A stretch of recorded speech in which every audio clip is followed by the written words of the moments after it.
News India आप देख रहे हैं, मैं आपके साथ सागर मिश्रा और मैं हूं आपके साथ अंशिका पाठक। आपको बताएंगे कि आज की बड़ी खबरें क्या हैं, 8 बड़ी खबरें, और साथ ही ये भी बताएंगे कि इनके मायने क्या हैं।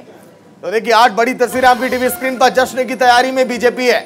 हवन पूजन, कई जगहों पर मिठाइयां अभी से बांटी जा रही हैं, क्योंकि जगदीप धनखड़ उपराष्ट्रपति पद के उम्मीदवार एनडीए की तरफ से, और ऐसा कहा जा रहा है कि इनकी जीत लगभग तय है। इसके पीछे वजह क्या, ये भी आपको बताएंगे। बिल्कुल। और दूसरी बड़ी खबर की अगर बात करें तो दूसरी बड़ी खबर आपको बता दें केजरीवाल को लेकर है, जहां केजरीवाल का मिशन गुजरात है और अरविंद केजरीवाल 2 दिन के गुजरात दौरे पर है। यहाँ क्या कुछ खास होगा ये भी आपको बताएंगे।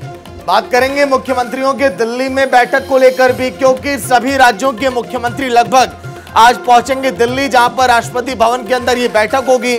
आजादी के अमृत महोत्सव को लेकर ये बैठक, ये मंथन। बिल्कुल। और चौथी बड़ी खबर, 8 साल बाद कांग्रेसी एकजुट, यानी कि महंगाई को लेकर, बेरोजगारी को लेकर कांग्रेस का विरोध लगातार हमने देखा पिछले कुछ दिनों में, लेकिन अब एक बार फिर से पैदल मार्च निकालेगी कांग्रेस पार्टी।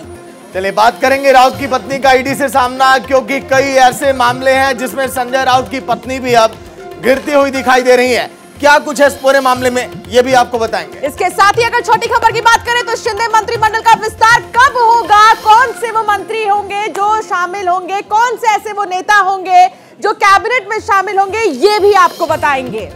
चलिए, और इसके बाद 7वीं खबर में हम जिक्र करने वाले हैं फिर बढ़ता कोरोना का कहर, क्योंकि 19,000 से ज्यादा मामले, ये चिंता का विषय है। दिल्ली में 2,500 के करीब मामलों का सामने आना, इसीलिए न्यूज़ इंडिया बार बार आपको सचेत करता है और आगाह करता है कि आप संभल कर रहिए।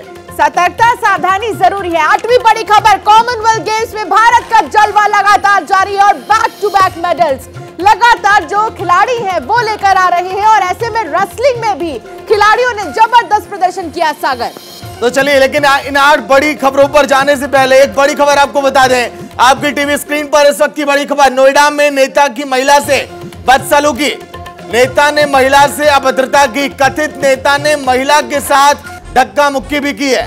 बिल्कुल। बीजेपी नेता श्रीकांत त्यागी ने महिला से अभद्रता की है और धक्का मुक्की भी की है। कथित नेता ने महिला के साथी की धक्का मुक्की की है। पौधा लगाने को लेकर महिला और नेता में विवाद छिड़ा और ये विवाद धक्का मुक्की तक पहुंच गया है। नोएडा में एक नेता ने महिला के साथ बदसलूकी की है। श्रीकांत त्यागी ने महिला से अभद्रता की, जिसकी तस्वीर आपको हम दिखा रहे हैं। ये देखिए, ये तस्वीर आपको दिखा रहे हैं। पौधा लगाने को लेकर विवाद छिड़ा और फिर ये विवाद धक्का मुक्की तक पहुंच गया।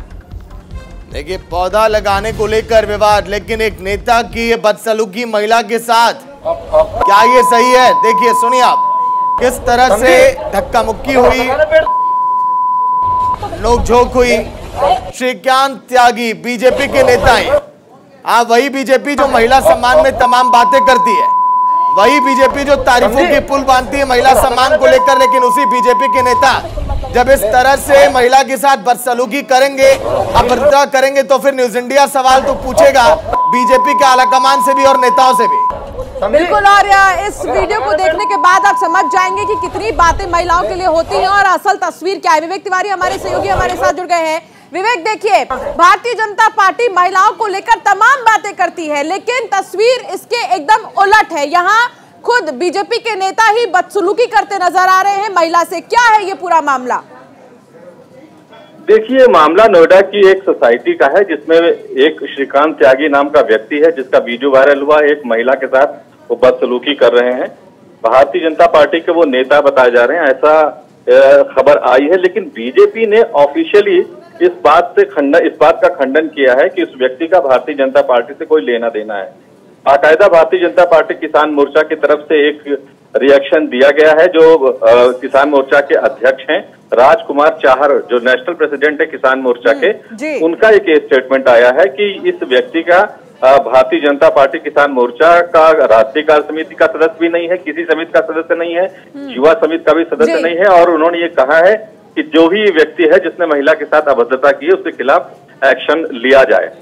तो बीजेपी ने बिल्कुल पल्ला झाड़ लिया है और ये ऑफिशियली इस बात को किसान मोर्चा के राष्ट्रीय अध्यक्ष ने कहा है कि श्रीकांत त्यागी का भारतीय जनता पार्टी की किसान मोर्चा की जो विंग है उससे कोई लेना देना नहीं है, और जिसने भी बदतमीजी की है महिला के साथ उसके खिलाफ एक्शन होना चाहिए। लेकिन विवेक, क्या कोई पॉलिटिकल रिएक्शन विपक्ष की तरफ से, क्योंकि विपक्ष तो इसे देखिए मुद्दा बनाएगा?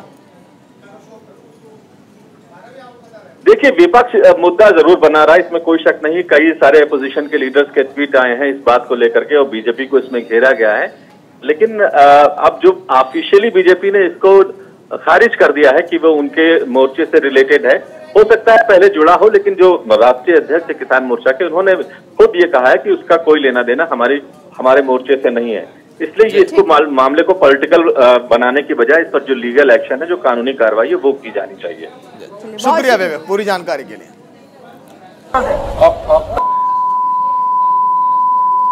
समझी?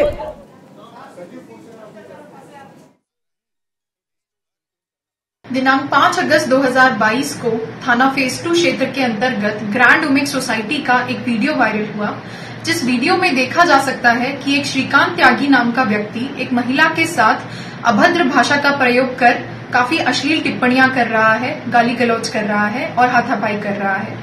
इस मामले का नोएडा पुलिस के द्वारा त्वरित संज्ञान लिया गया और अभियोग पंजीकृत किया गया है।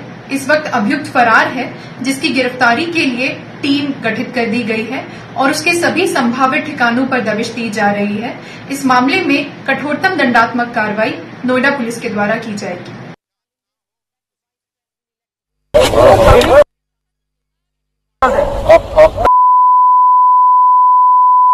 समझी? अगर हाथ लगाना पेड़ ले।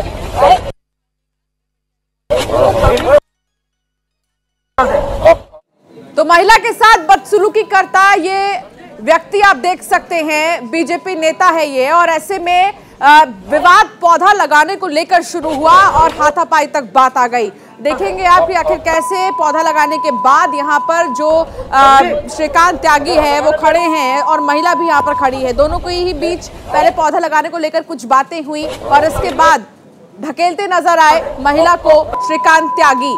हालांकि इसको लेकर अभी कोई पॉलिटिकल रिएक्शन नहीं आया है, लेकिन इन सब के बीच तमाम जो बातें की जाती हैं बीजेपी की तरफ से महिलाओं को लेकर, उसकी तस्वीर सामने नजर आ रही है कि आखिर हो क्या रहा है धरातल पर। देखिए, नेता ने जिस तरह से महिला से बदसलूकी की, बीजेपी ने पल्ला झाड़ लिया है। किसान मोर्चा की तरफ से हालांकि कुछ रिएक्शन जरूर आए, लेकिन विपक्ष अब इसे मुद्दा बनाने में लगा है। और जाहिर सी बात है कि अगर वो पार्टी का नेता हो या फिर कोई भी इंसान हो, अगर इस तरह से बदसलूकी करेगा तो फिर ये सही नहीं है, क्योंकि मात्र कहा जा रहा है कि पौधा लगाने को लेकर ये विवाद, उसके बाद गाली गलौज तक पूरा मामला पहुंच गया, जमकर धक्का मुक्की हुई और लोग वहां पर तमाशबीन बने देखते रहे इस पूरे मामले को। तो आसपास कुछ लोग मौजूद थे, हालांकि वो समझाने की कोशिश भी कर रहे थे, लेकिन मामला नहीं सुलझा और ऐसे में कुछ लोग जो यहाँ पर खड़े थे उन्होंने बहुत ज्यादा कोशिश भी नहीं की। दूसरी तरफ देखा जा सकता है जो लोग खड़े हैं बगल में और महिला बात करते नजर आ रही है, लेकिन फिर ये चीज, ये विवाद हाथापाई तक पहुंच गई। महिला के साथ धक्का मुक्की, फिर उसके बाद नोक-झोंक, फिर मामला पहुंचा जब बीजेपी के आगे नेताओं तक, तो उन्होंने पल्ला झाड़ दिया इस पूरे मामले को लेकर। तो चलिए बड़ी खबर आपकी टीवी स्क्रीन पर। बीजेपी की नेता की तलाश में पुलिस अब जुटी है। बीजेपी नेता की तलाश में जुटे पुलिस। श्रीकांत आखिर गए कहां, क्योंकि नोएडा की पुलिस उन्हें ढूंढ रही है। 4 टीमों का गठन किया गया कि नेताजी मिले तो फिर बातचीत की जाए बैठाकर कि बताइए ऐसी क्या आन पड़ी कि आप बदसलूकी पर आप उतर आए, ऐसी क्या जरूरत आन पड़ी कि आपने धक्का मुक्की कर दी एक महिला के साथ बीजेपी के नेता के पद पर बैठे रहते हुए। तो श्रीकांत की तलाश में पुलिस जुट गई है और ऐसे में अभी श्रीकांत त्यागी कहाँ गए हैं, ये सबसे बड़ा सवाल है। इस पूरे मैटर के बाद श्रीकांत त्यागी कहाँ हैं, पुलिस इसको लेकर ढूंढ रही है और पुलिस की 4 टीमें गठित की गई हैं जो लगातार तलाश कर रही है कि श्रीकांत त्यागी है कहां आखिर, जिसने बदसलूकी की महिला के साथ। एक सोसाइटी का पूरा मामला है और इस सोसाइटी में पौधा लगाने को लेकर विवाद हुआ, जिसके बाद ये विवाद हाथापाई तक आई और फिर श्रीकांत त्यागी फरार है। श्रीकांत त्यागी को पुलिस लगातार ढूंढ रही है और पुलिस की तरफ से तमाम अभियान भी चलाए जा रहे हैं। पुलिस की 4 टीमें गठित की गई हैं। श्रीकांत त्यागी को ढूंढा जा रहा है, तलाश अभी जारी है। तो ये तस्वीरें आप समझ पा रहे होंगे, परिवर्तन यात्रा बीजेपी कब निकाल रही थी, जब उत्तर प्रदेश में चुनाव चल रहे थे। बीजेपी ने परिवर्तन यात्रा निकाली तो श्रीकांत त्यागी बड़े बड़े पोस्टर और बैनर लगाए थे इसी तरह से सड़कों पर, और उसी दौरान के ये पोस्टर श्रीकांत त्यागी साहब के हैं। स्वागत है बीजेपी के दिग्गज नेताओं का, लेकिन इन्होंने तो ऐसा परिवर्तन लाया कि पूछिए मत, कि पुलिस इन्हें ढूंढने में निकल पड़ी है और तलाश अब कर रही है कि कहां पर है नेताजी।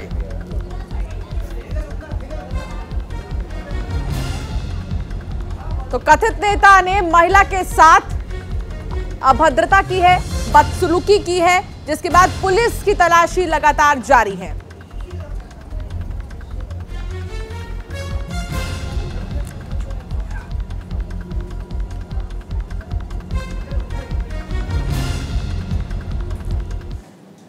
तो वहीं अगर हम बात करें उपराष्ट्रपति के चुनाव को लेकर, तो शाम 5 बजे तक आप इंतजार करिए जब तक वोट डाले जा रहे हैं, लेकिन उसके बाद नतीजे आपके सामने होंगे। लेकिन कहा यह भी जा रहा है कि जीत तो तय है धनखड़ साहब की। अंशिका, बिल्कुल, देखिए बहुत दिलचस्प चुनाव है और ये ऐसे में 11 अगस्त को वेंकैया नायडू का कार्यकाल खत्म हो रहा है, उसके पहले ही देश को नया उपराष्ट्रपति मिल जाएगा। आज शाम तक, देर शाम तक ये पता चल जाएगा कि आखिर जीत किसकी हुई है। लेकिन इन सब के बीच आपको बता दें कि उपराष्ट्रपति चुनाव में एनडीए के उम्मीदवार हैं धनखड़, और ऐसे में मार्गरेट अल्वा जो हैं वो विपक्ष के उम्मीदवार हैं। इन सब के बीच देखिए आप मनमोहन सिंह को देख रहे हैं, मनमोहन सिंह ने भी वोट डाल दिया है। मनमोहन सिंह पहुंचे यहाँ पर, उन्होंने वोट डाला। प्रधानमंत्री नरेंद्र मोदी भी वोट डाल चुके हैं। कई सारे ऐसे बड़े दिग्गज हैं जो पहुंच चुके हैं और वोट भी डाल चुके हैं। उपराष्ट्रपति पद के लिए वोटिंग लगातार जारी। पीएम नरेंद्र मोदी, गृह मंत्री अमित शाह, जेपी नड्डा, मनमोहन सिंह।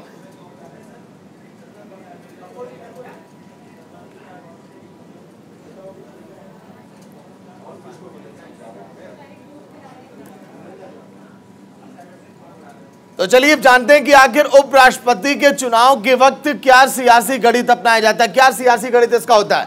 देखिए ग्राफिक साहब, सबसे पहले सदन में दोनों सदनों को मिलाकर कुल 788 सदस्य मौजूदा समय में है, और ऐसे में आगे आपको बताते हैं कि और क्या है इसका गणित।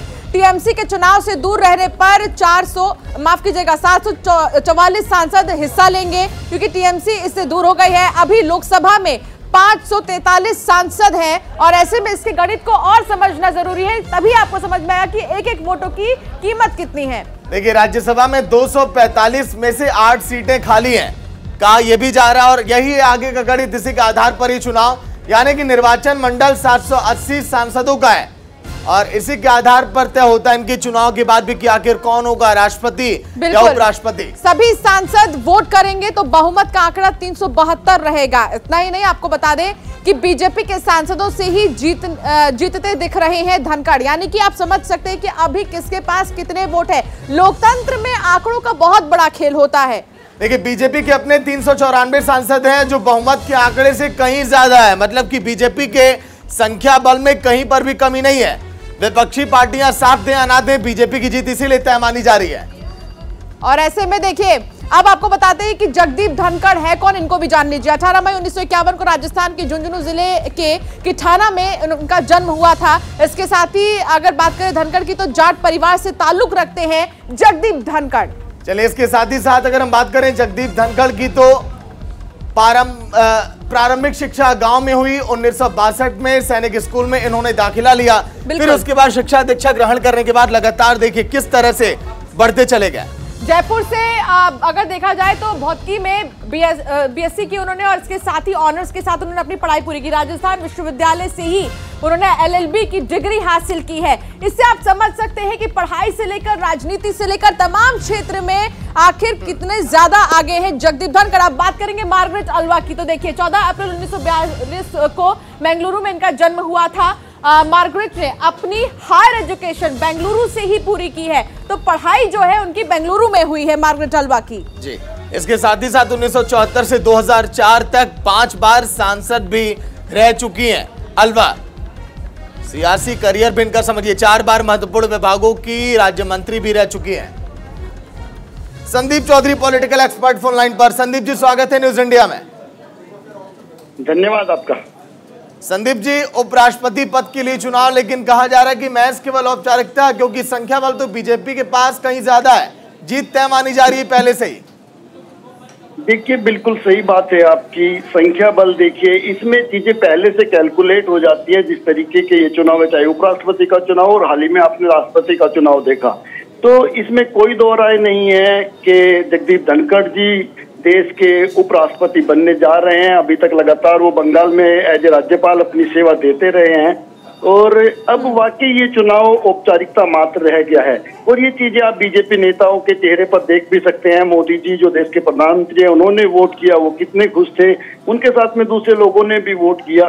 तो एक आप कह सकते हैं कि औपचारिकता भर है आज का चुनाव। बिल्कुल संदीप जी, लेकिन अगर हम गणित को समझे यहाँ पर, तो इस गणित के हिसाब से अगर देखें तो जगदीप धनखड़ जो है सीधे सीधे विनर के तौर पर नजर आ रहे हैं। और आप ही जानते हैं कि लोकतंत्र में आंकड़ों का क्या खेल होता है। देखिए, आज की तारीख में कोई भी चुनाव हो, ये तो जो हमारी गिनती की वोटें हैं जो आंखों के सामने होती हैं और पॉलिटिकल पार्टीज पहले से काउंटिंग करके रखती हैं कौन सी वोट हमें मिलने वाली है, कौन सी नहीं मिलने वाली है, कहाँ पे क्रॉस वोटिंग होनी है। आज की तारीख में टेक्नोलॉजी इतनी एडवांस हो चुकी है कि जो लोकसभा के चुनाव होते हैं उनको भी कैलकुलेट कर लिया जाता है। और आपने देखा होगा, आप लोगों के मीडिया के माध्यम से भी और दूसरे लोगों के माध्यम से भी उनके आंकड़े सामने आ जाती है और ज्यादातर वो चीजें फिट बैठती हैं। तो उपराष्ट्रपति के चुनाव में भी जिस तरीके से आपने कहा कि ये औपचारिकता मात्र है और जगदीप धनखड़ लगभग चुनाव जीते हुए क्लियर है, तो इसमें कोई दो राय नहीं। मैं आपसे बिल्कुल सहमत हूँ। चलिए, शुक्रिया संदीप जी बातचीत के लिए। न्यूज इंडिया में सहयोगी पीयूष शुक्ला लाइव जुड़ गए हैं, उनसे भी बातचीत करेंगे। पीयूष, ताजा अपडेट क्या उपराष्ट्रपति के चुनाव को लेकर? तस्वीरें तो देखिए, हालांकि पहले से कहा जा रहा है कि साफ है, लेकिन ऐलान कब किया जाएगा, कब तक सब कुछ सामने हो जाएगा? देखिए, लोकसभा के जो जनरल सेक्रेटरी हैं, महासचिव लोकसभा, उनके तरफ से एक मैसेज आया हुआ है कि तकरीबन 7 बजे के आसपास इस पूरे चुनाव की जो है उसको लेकर प्रेस ब्रीफ की जाएगी। और मतलब 5 बजे तक वोटिंग है, उसके बाद काउंटिंग है, काउंटिंग के बाद 7 बजे ये प्रेस ब्रीफ की जाएगी, क्योंकि रिटर्निंग अफसर वही हैं। तो 7 बजे परिणाम जो है वो आ सकता है। सागर। बिल्कुल पीयूष, देखिए अभी तक तो मनमोहन सिंह, जेपी नड्डा, अमित शाह, राजनाथ सिंह, प्रधानमंत्री नरेंद्र मोदी, ये तमाम नेता वोट डाल चुके हैं। अभी कौन सा वीआईपी मोमेंट वहां पर हो रहा है और कौन कौन पहुंचने वाला है?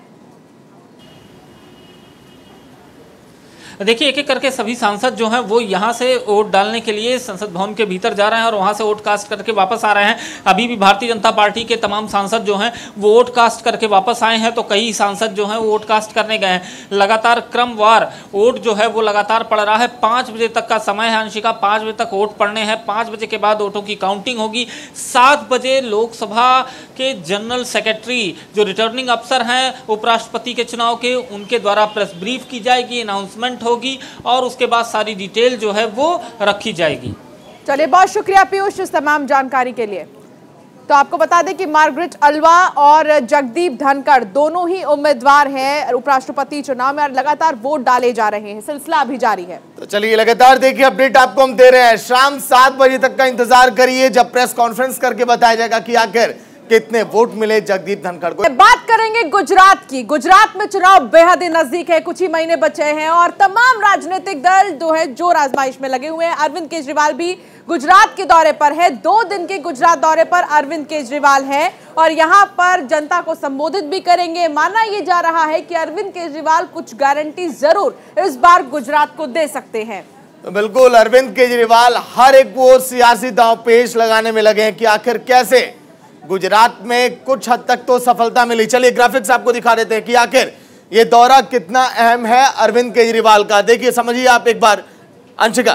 बिल्कुल, आज से 2 दिन के गुजरात दौरे पर है अरविंद केजरीवाल और मिशन गुजरात पर अरविंद केजरीवाल क्या कुछ खास करने वाले हैं ये भी आपको बता देते हैं। तीसरी गारंटी की घोषणा कर सकते हैं अरविंद केजरीवाल।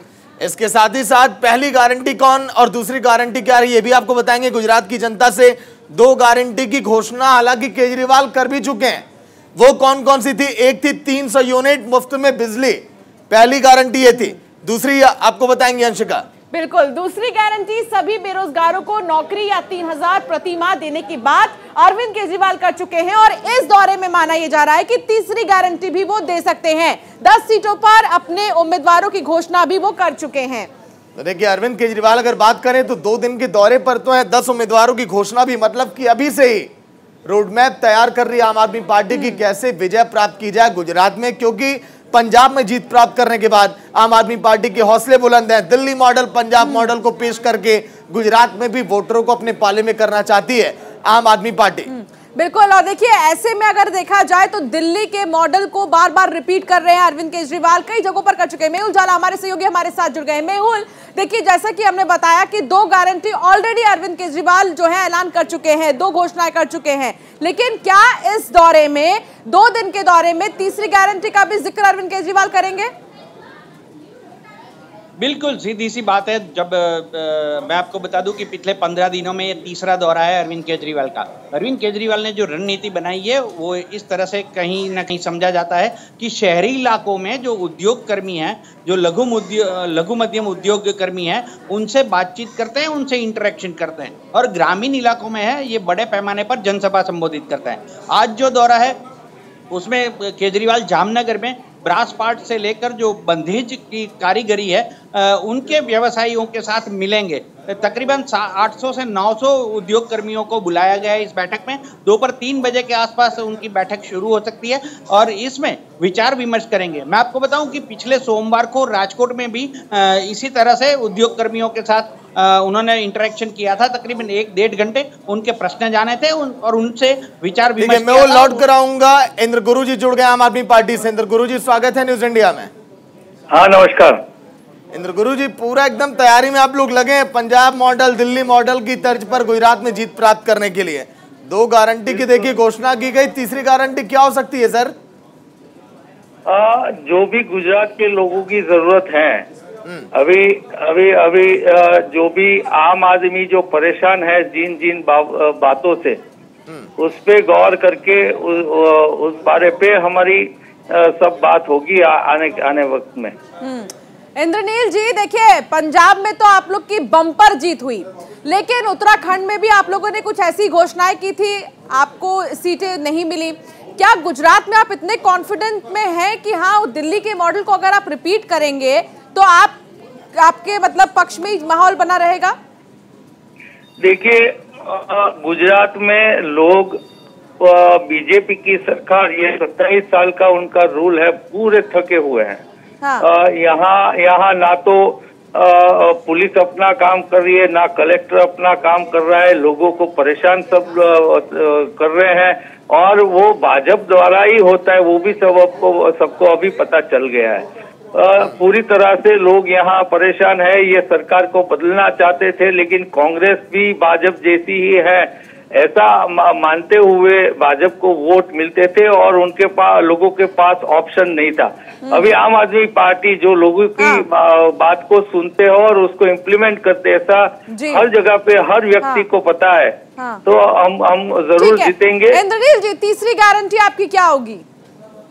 अभी सब पे सोच चल रही है कि कौन से जैसे कि देखिए या प्रॉब्लम्स है, फार्मर्स को भी प्रॉब्लम है, सब ऐसी जो प्रॉब्लम्स जिस वर्ग को है उनको हम सुलझाने की कोशिश करेंगे। आप खुलकर बोल नहीं रहे हैं तीसरी गारंटी कौन सी होगी, लेकिन ये तो बता दीजिए कि किस क्षेत्र से जुड़ी होगी? शिक्षा के क्षेत्र से जुड़ी होगी या महिलाओं के लिए होगी, युवाओं के लिए होगी, किसके लिए होगी? सबके लिए होंगी। अच्छा इंद्रनील जी, एक चीज ये भी बताइए कि तमाम ऐसे मुद्दे हैं जिसको लेकर बीजेपी आम आदमी पार्टी को घेरने में भी लगी है। एक तरफ आप लोग अपनी बेहतर छवि के साथ गुजरात के चुनावी मैदान में भी हैं, तो क्या उसका काट भी तो ढूंढा होगा आप लोगों ने? देखिए, पहले तो थैंक यू, आपने बोला कि हमारी बेहतरीन पॉलिसी के साथ वो हम लगे हुए हैं। हम वही है कि हम जो सच बात बोल रहे हैं, अच्छी बात बोल रही है, लोगों की बात कर रहे हैं, वही उसका स्वीकार हो रहा है। और केजरीवाल साहब का हर गुजराती के दिल में एक जगह बना ली है केजरीवाल साहब ने, और उनका काम जो दिल्ली और पंजाब का है वो भी लोग देखते हैं। बीजेपी वाले वैसे तो नहीं दिखाने देते, लेकिन सोशल मीडिया में लोग देख के आज केजरीवाल के साथ जुड़ गए हैं। चलिए, बहुत बहुत शुक्रिया इंद्रनील जी बातचीत के लिए न्यूज इंडिया में। मेहुल भी लगातार अपडेट दे रहे हैं। मेहुल, तीसरी गारंटी तो देखिए लगभग हम लोगों को पता ही है कि आखिर क्या दे सकती है आम आदमी पार्टी, लेकिन आम आदमी पार्टी अपनी बेहतर छवि के साथ गुजरात के चुनावी मैदान में, उधर दिल्ली में बीजेपी आम आदमी पार्टी पर हल्ला बोल रही है। तो कैसे छवि भी बेहतर करनी है, चुनाव में बेहतर परिणाम भी अपने पाले में लाना है, एक बड़ी चुनौती है मेहुल। देखिए, इससे पहले कांग्रेस ने कहा था कि हम जो प्रत्याशी हैं चुनाव से 1-1.5 महीने पहले घोषित करेंगे, पर उससे पहले आम आदमी पार्टी ने तकरीबन 2.5-3 महीने पहले ही मास्टर स्ट्रोक लगा दिया और गुजरात के हर कोने से, मतलब हर तबके के हर कोने से तकरीबन 10 कैंडिडेट को मैदान में उतार दिया गया। इनकी घोषणा पिछले मंगलवार को ही हुई है। मैं आपको बताऊं कि ये वही कैंडिडेट्स हैं जो 2017 के विधानसभा चुनाव में केवल 900 से 2200 के वोट मार्जिन से हारे थे।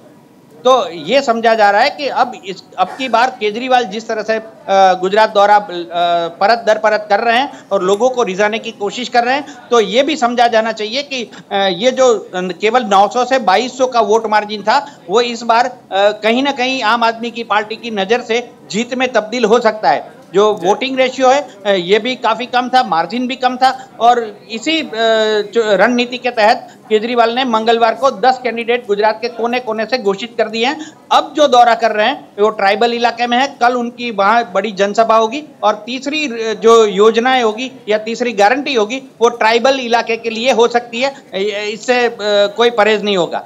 जी चलिए, शुक्रिया मेहुल पूरी जानकारी के लिए।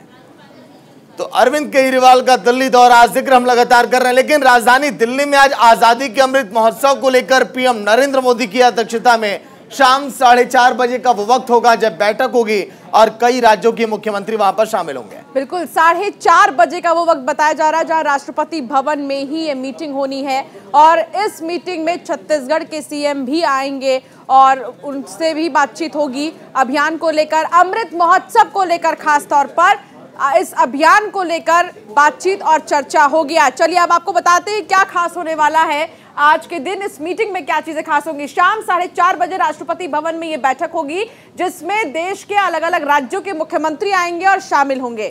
देखिए, इसके साथ ही साथ अगर हम बात करें, राष्ट्रपति से मुलाकात करेंगे मुख्यमंत्री भूपेश बघेल भी।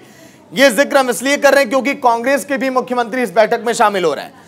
अशोक गहलोत भी विभिन्न कार्यक्रम में हिस्सा लेंगे जो आज के दिन आयोजित किया जा रहा है दिल्ली में। बिल्कुल, इसके साथ ही अगर बात करें इस पूरे मीटिंग की तो आजादी के अमृत महोत्सव से जुड़े महत्वपूर्ण विषयों पर चर्चा होगी। आप ये जानते हैं कि तिरंगा अभियान जो है अमृत महोत्सव के मद्देनजर ही चलाया जा रहा है, उसको लेकर भी बातचीत हो सकती है। बीजेपी शासित राज्यों के मुख्यमंत्री भी इसमें शामिल होंगे। तो भारतीय जनता पार्टी के जितने भी शासित राज्य है वहां के सीएम भी आएंगे। सीएम योगी भी पीएम और अमित शाह के साथ मुलाकात करेंगे। तो आप समझिए कि कई मायने में खास ये मीटिंग है और क्योंकि 75 साल आजादी को हो जाएंगे और इसको जश्न के तौर पर मनाया जाएगा। देखिए, सीएम योगी नीति आयोग की बैठक में हिस्सा लेंगे। ये बैठक काफी अहम मानी जा रही है। शाम 4:30 बजे का ये वक्त है, लेकिन इस वक्त तैयारियां आजादी के अमृत महोत्सव को लेकर भी पूरे देश भर में जा रही हैं।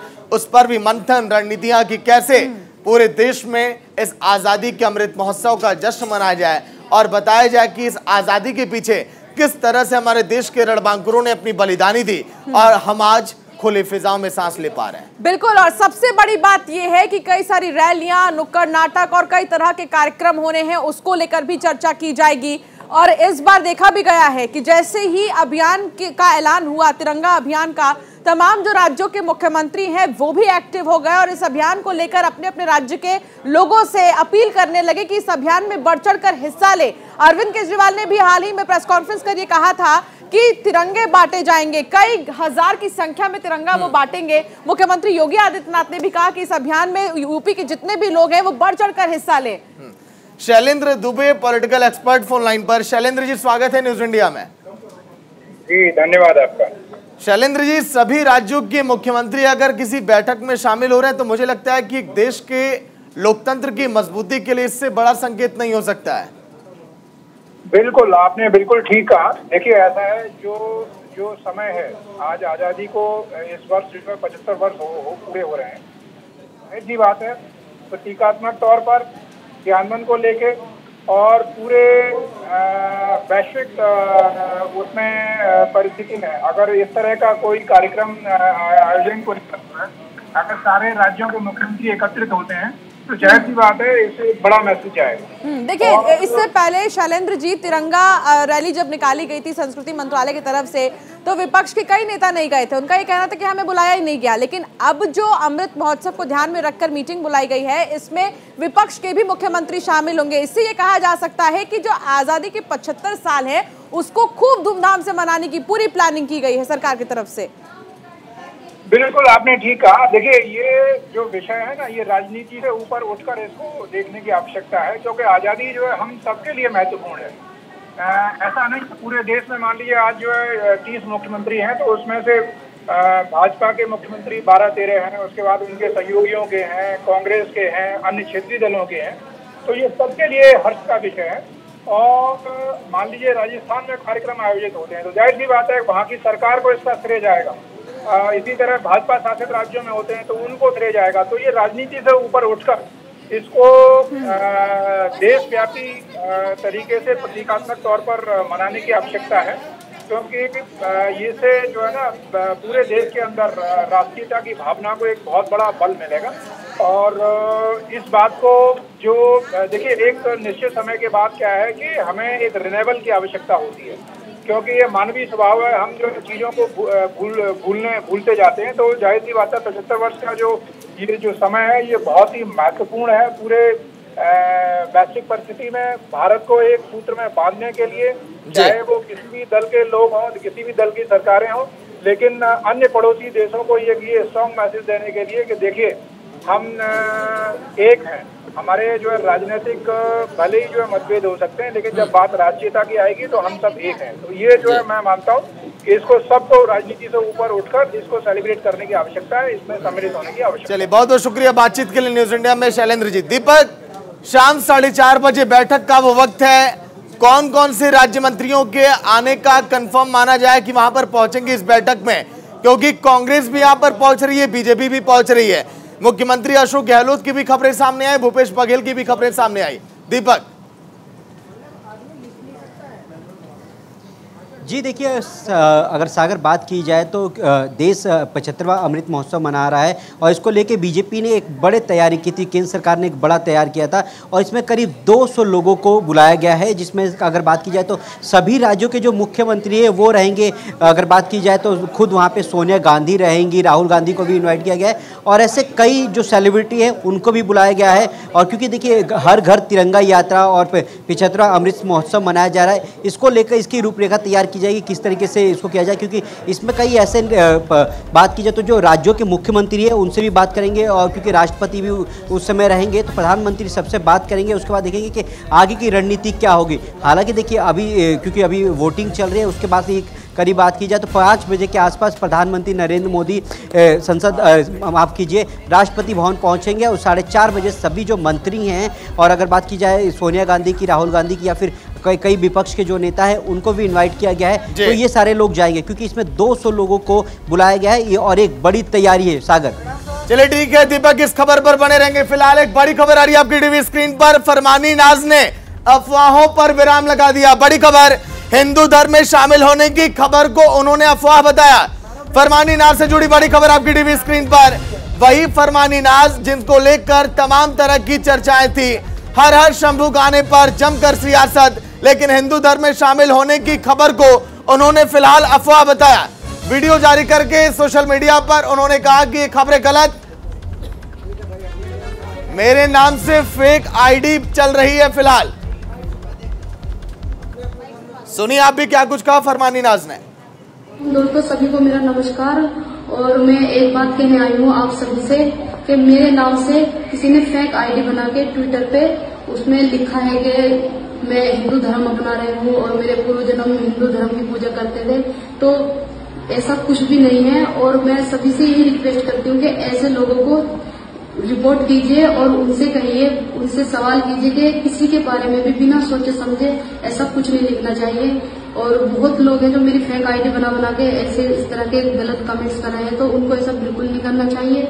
और मेरी खुद की जो ट्विटर आईडी है वो है फरमाइनाज 786 और उस पर आप जाके देखना, उस पर ऐसा कुछ भी नहीं है किसी भी उसको लेके। जो मैं जिस धर्म में हूँ मैं खुश हूँ, सभी अपने अपने धर्म में खुश हैं, तो किसी के बारे में भी इतनी बड़ी बात बिल्कुल नहीं कहनी चाहिए बिना सोचे समझे।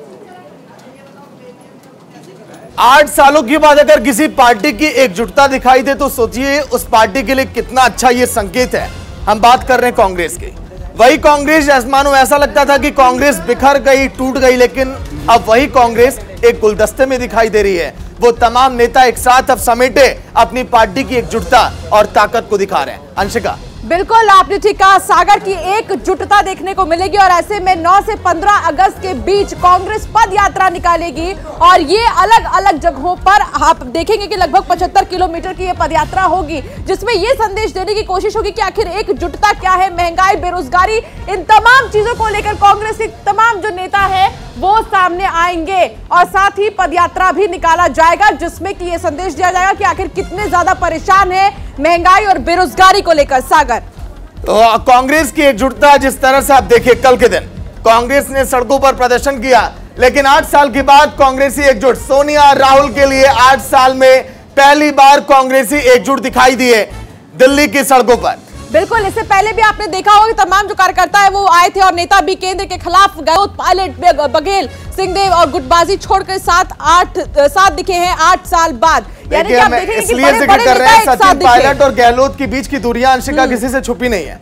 ये सभी नेता अगर एक साथ सामने आते हैं तो फिर कांग्रेस के लिए अच्छे संकेत है। कांग्रेस इसी महीने देखिए आगे यात्रा भी करने वाली पद यात्रा, और 2 अक्टूबर से कांग्रेस की भारत जोड़ो पद यात्रा भी होगी कि कैसे भारत को समेटा जाए, जोड़ा जाए, ये संदेश है।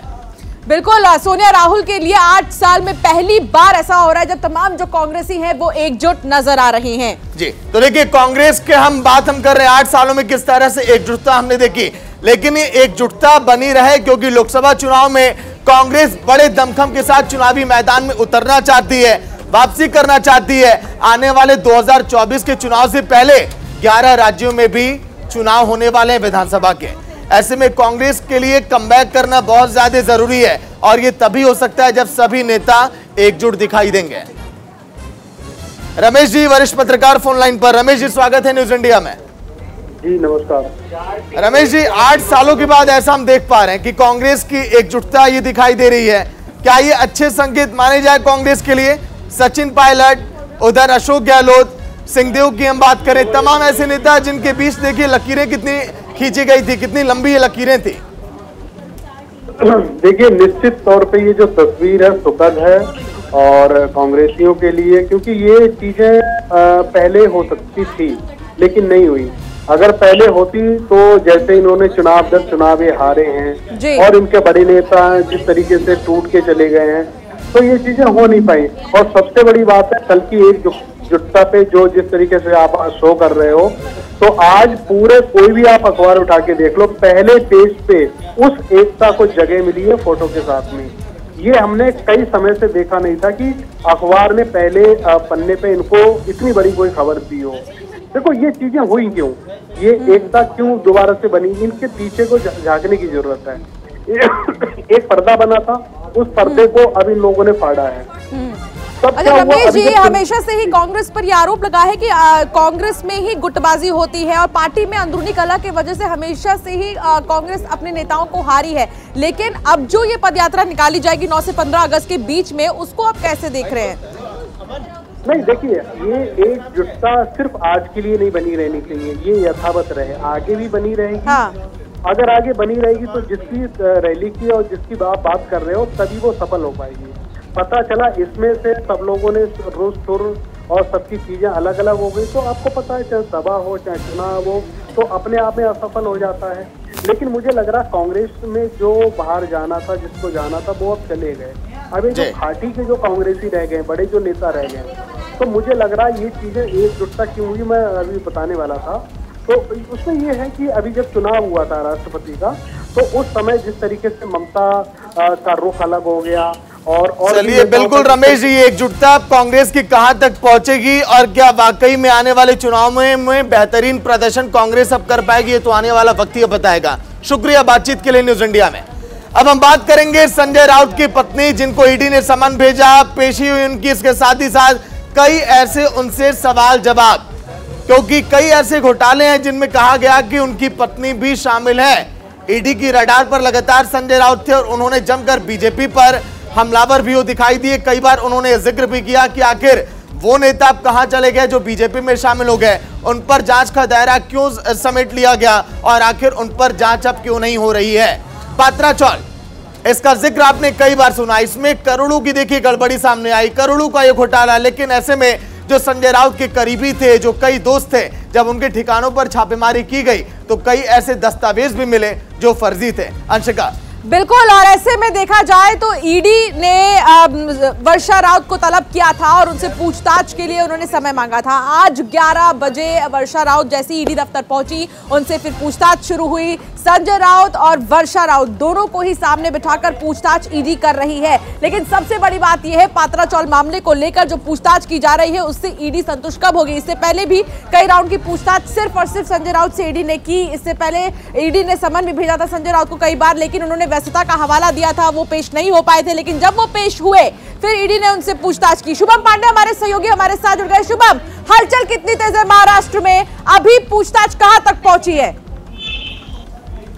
देखिए, बिल्कुल अंशिका जी, पिछले 2.5 घंटे से ईडी के दफ्तर में संजय राउत की पत्नी वर्षा राउत और संजय राउत को आमने सामने जाके पूछताछ हो रही है। जो पत्राचार मामले में जो उनके ऊपर आरोप लग रहे हैं कि जो प्रवीण राउत उनके अकाउंट में पैसे भेजे हैं, उनसे पूछताछ हुई, क्योंकि जो पैसों का ट्रांजैक्शन हुआ है वो वर्षा राउत के अकाउंट हुआ है। ऐसे में जो 1 करोड़ 6 लाख रुपए की बात कही जा रही है, उन पैसों से वर्षा राउत ने क्या जो प्रॉपर्टी खरीदी थी, जो अलीबाग में प्रॉपर्टी खरीदी, जो मुंबई के दादर इलाके में प्रॉपर्टी खरीदी, क्या उसकी जानकारी वर्षा राउत को थी क्या, या फिर संजय राउत जो है अपनी मनमानी तरीके से प्रॉपर्टी खरीदे।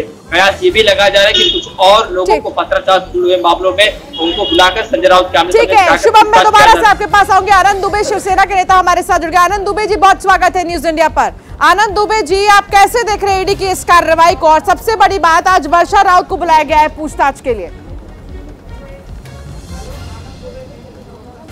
आनंद दुबे जी, आप तक मेरी आवाज आ रही है? तो आनंद दुबे से हमारा संपर्क टूट गया, लेकिन आपको बता दें कि आज संजय राउत की पत्नी वर्षा राउत से ईडी पूछताछ कर रही है और वर्षा राउत ईडी दफ्तर में मौजूद है। आज सुबह ही 11 बजे ईडी दफ्तर पहुंची वर्षा राउत, सुनील राउत के साथ वो पहुंची और यहां पर पूछताछ लगातार जारी है। बता दें कि ईडी की कार्रवाई लगातार जारी है, ईडी जांच कर रही है और ऐसे में अभी कोई राहत नहीं है संजय राउत को। बिल्कुल, देखिए तस्वीरें आपकी टीवी स्क्रीन पर। संजय राउत की पत्नी को समन भेजा गया, फिर उसके बाद पूछताछ। ईडी क्या अब वर्षा राउत के जवाब से संतुष्ट अब नजर आएगी, क्योंकि सवाल जवाब का दौर लगातार जारी है। शुभम, कई बार हमने देखा है कि पूछताछ में ईडी संतुष्ट नजर नहीं आती। संजय राउत से भी पूछताछ हुई, आज के दिन क्या हो सकता है, क्या भी कुछ निकल कर सामने आया? सवाल जवाब के दौर में क्या हुआ शुभम? दफ्तर में पूछताछ चल रही है, लेकिन क्या पूछताछ चल रही है, क्या सवालों का जवाब या जो है वर्षा राउत ईडी के अधिकारियों को दे रही है? ठीक है शुभम, एक बार फिर आपको रोक रहा हूं, लौट कराऊंगा नेता शिवसेना के आनंद जी फोन लाइन पर। आनंद जी, स्वागत है न्यूज इंडिया में। आनंद जी, आवाज मिल पा रही है? हाँ बिल्कुल मिल रही है, धन्यवाद। आनंद जी, आप लोगों ने बार बार बदले की राजनीति और कार्रवाई करार दिया ईडी की छापेमारी को, लेकिन छापेमारी होती है तो खुलासे देखिए चौंकाने वाले होते हैं, और जो आज पूछताछ हो रही है वर्षा राउत से, इसको लेकर क्या कहना चाहेंगे? देखिए, ऐसा है कि पूछताछ करना ईडी का अधिकार है, वो पूछताछ करें, चाहे वर्षा राउत जी को बुलाएं, संजय राउत जी को बुलाएं, उनके बच्चों को बुलाएं, उनके भाई को बुलाएं। अब हम किसी लड़ाई से पीछे हटने वाले नहीं है भाई साहब। आपको जो मर्जी पूछना है पूछिए। हमने जब कोई पाप किया ही नहीं है, हमने जब कोई घोटाला किया ही नहीं है, हमने ठीक है पैसे का लेन देन जरूर किया है, लेकिन वो कोई घोटाले से उसको जोड़ देता है, ये कोई उचित बात नहीं।